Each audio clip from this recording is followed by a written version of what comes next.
ঠিক কিনা বলেন? সেই সময় মুহাম্মদ রাসূলুল্লাহ সাল্লাল্লাহু আলাইহি ওয়াসাল্লামকে আল্লাহ রাব্বুল আলামিন রহমতাল লিল আলামিন হিসেবে ঘোষণা দিয়েছেন। ঠিক কিনা বলেন? সম্মানিত এলাকাবাসী, আজ থেকে কয়েকদিন পূর্বে, ওই 5 আগস্টের পূর্বে বাংলাদেশে রাসূল করিম সাল্লাল্লাহু আলাইহি ওয়াসাল্লামের আদর্শ নিয়ে স্বাধীনভাবে কোনো মাহফিল করার সুযোগ ছিল? তখন ছিল আয়না ঘর। কি ছিল? তখন ছিল আল্লামা সাঈদীর মতো রাসূল প্রেমিক, কোরআন প্রেমিক আল্লামা সাঈদীকে দীর্ঘ 13টি বছর কারাগারের অন্ধকারে প্রকোষ্ঠে নির্যাতিত নিষ্পেষিত করা হয়েছিল। সম্মানিত রাসূল প্রেমিক ভারত, কোথাও 3 জন লোক একসাথে হলে বলা হতো রাষ্ট্রের বিরুদ্ধে সংগ্রাম, ষড়যন্ত্র করা হচ্ছে। ঠিক কিনা বলে?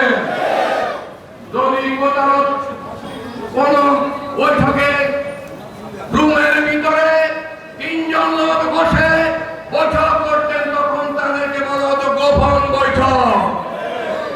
তখন নারায়ে তাকবীরের স্লোগান দেওয়ার কোন সুযোগ ছিল কিনা? আজকে আমরা স্বাধীনভাবে মুহাম্মদ রাসূলুল্লাহ সাল্লাল্লাহু আলাইহি ওয়াসাল্লামের আদর্শের কথা বলার সুযোগ পাচ্ছি। ঠিক কিনা বলেন? সেই জন্য মন খুলে, ফান খুলে, যেখানে দর্শার সেল ছিল, যেখানে জামাত এবং শিবির এবং বিভিন্ন রাজনৈতিক দলের নেতাদেরকে নির্যাতন করা হতো, মামলার পর মামলা দেওয়া হতো, পুলিশ প্রশাসন বলতো আপনাদেরকে গ্রেফতার করতে হবে। কেন? কি অপরাধ আমাদের? বলা হতো উপরের নির্দেশ। সেই উপরের নির্দেশ আমাদের কাউয়া কাদের সাহেব আজকে কি আছেন? আজকে আসেন, মির্জা সাহেব আসেন, কাদের সাহেব আসেন, দেখে যান পৌর হলে আজকে কি হচ্ছে।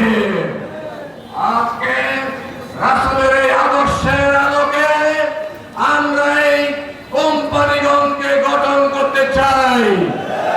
আজকে প্রতিটি অলিতে গলিতে আজকে নারায়ে তাকবীরের স্লোগান হবে, লিল্লাহি তাকবীর, লিল্লাহি তাকবীর, লিল্লাহি তাকবীর।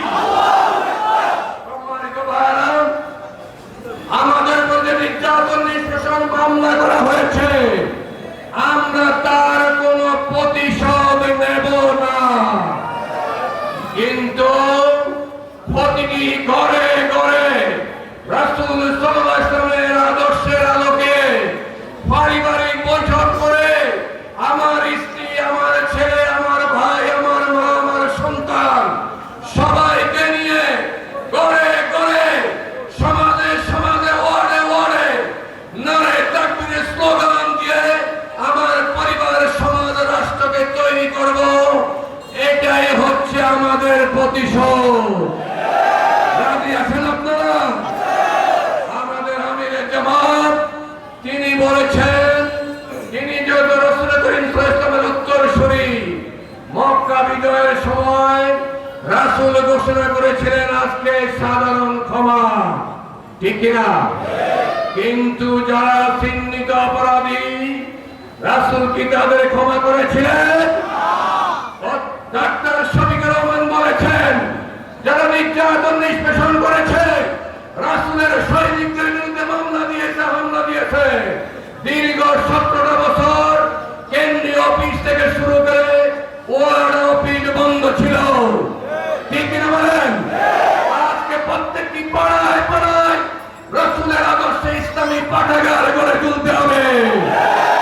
রাজি আছেন আপনারা? আবেগ দিয়ে, মিছিল দিয়ে, স্লোগান দিয়ে কোনো প্রতিশোধ হবে না। হবে? প্রতিশোধ নেব রাসূলের আদর্শের আলোকে।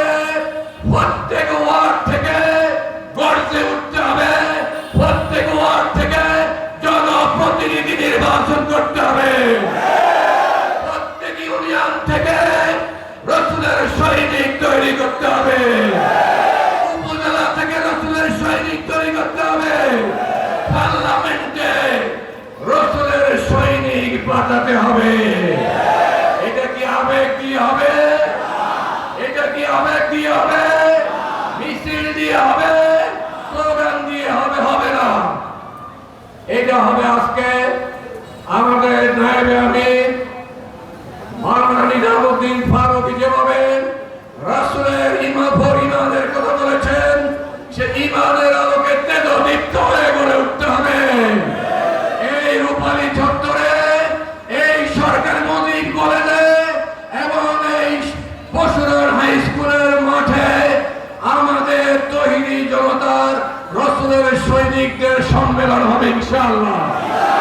আমিরের জামাত ডাক্তার শফিক রহমান আসবেন, নেতৃবৃন্দ আসবে।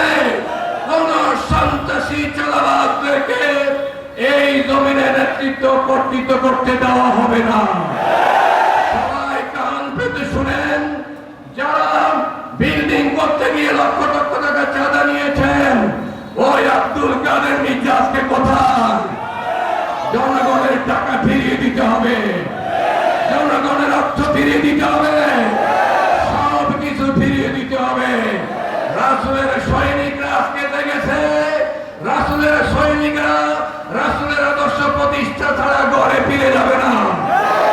যদি ছাত্র জনতা বলেছিলেন বুকের ভিতর তুমুল জ্বর, বুক পেতেছি গুলি কর, বলেছে কিনা? আমরা রাসূলের সৈনিকরা কেন পারবো না? নারে তাকবীর, নারে তাকবীর। আসসালামু আলাইকুম ওয়া রাহমাতুল্লাহ।